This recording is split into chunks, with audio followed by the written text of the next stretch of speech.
Assalamualaikum and konnichiwa. Thank you for joining today's episode of Can We Speak With Me, Azalia.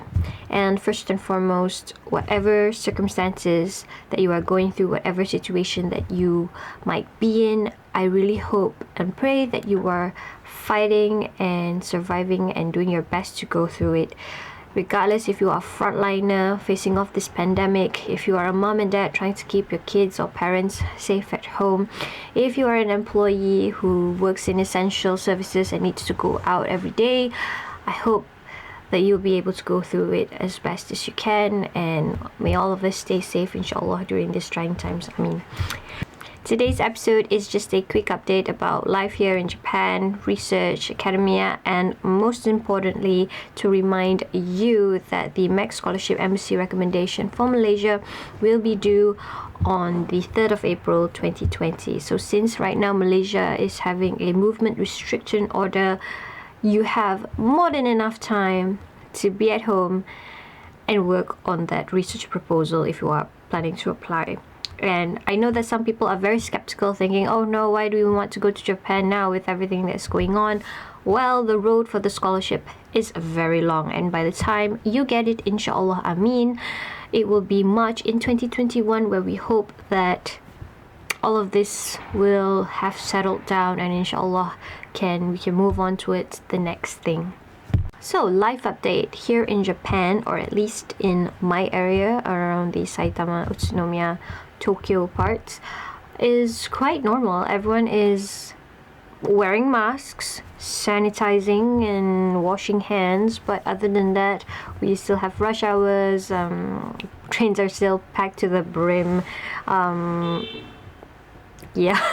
Elementary schools are still closed, most attractions are still closed, and in the university side of it, most universities have, as I mentioned in my last video, cancelled all graduation ceremonies and their entrance ceremonies as well. And the semester, which usually begins in April, has also been postponed later for most universities, including mine.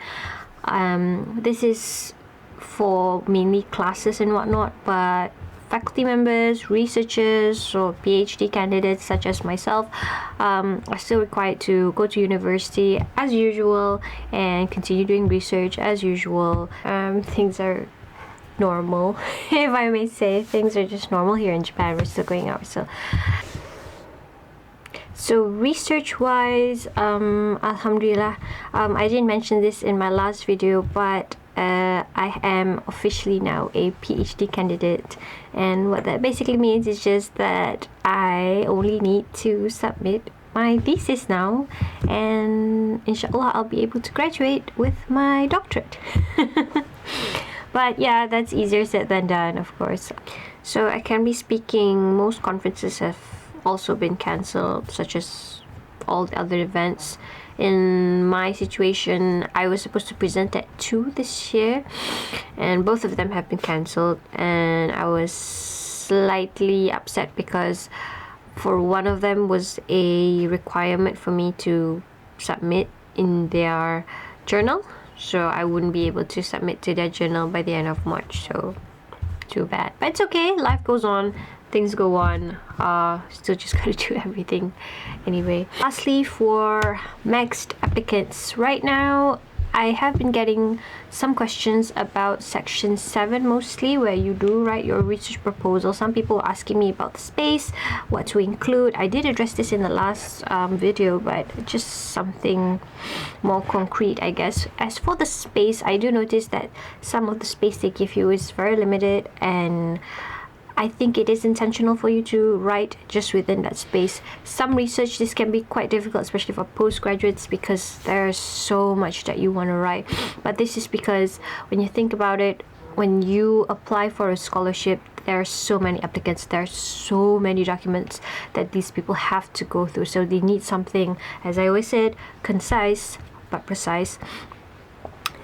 They need to see something compact, easy to understand, and easy for them to digest, so they can easily shortlist the ones that can go through. So do try to compact everything as much as you can into the space that they have given you. Even in the section 7 part, they did say to not add pages unless you really need to, and max I think you should add is just one. If you're in humanities, you can really shorten it down.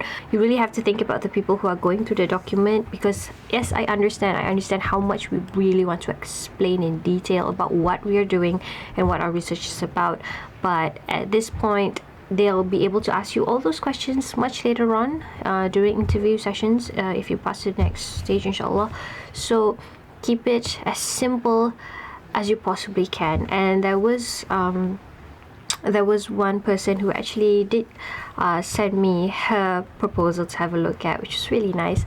And a comment that I think generally can be applied to everyone is to add a bit of your personal experience into your narrative, because you can always write it very generally about why you like something or why this is interesting to you, but having a personal experience, or when I had this and I went through this at this time and point in time, and it really opened my eyes, blah blah blah blah blah. Having that kind of narrative really speaks to people and can help them relate more to your story. Like, okay, I understand why this is important to this person, and why should give them a shot at this scholarship. So a general tip that you can insert into your proposal if you believe that it is appropriate. Yeah. So last but not least, I think I just want to remind anyone who's watching to remember to be empathetic. It's really, really easy to be so bitter during these times, just wanting to blame everyone, just want to get angry, just like, it's your fault, no, it's their fault, it's everyone's fault, it's even my fault. Okay, but remember that everyone is in their own situation, everyone is in their own circumstances, and sometimes it's difficult because we can't see the world from them, we can't fathom, we can't understand at all why they are doing the things that they're doing. But at that time, just try and have some empathy, no matter how difficult it is, because just getting angrier at the situation won't change them anyway, or won't make the situation any better, unless we're getting angry with people in authority that can do changes. That, okay, that's something else. But remember to be empathetic, remember to be patient. Inshallah, God willing, we will go through whatever this is, and by the end of it, everything will settle down, inshallah. I don't know.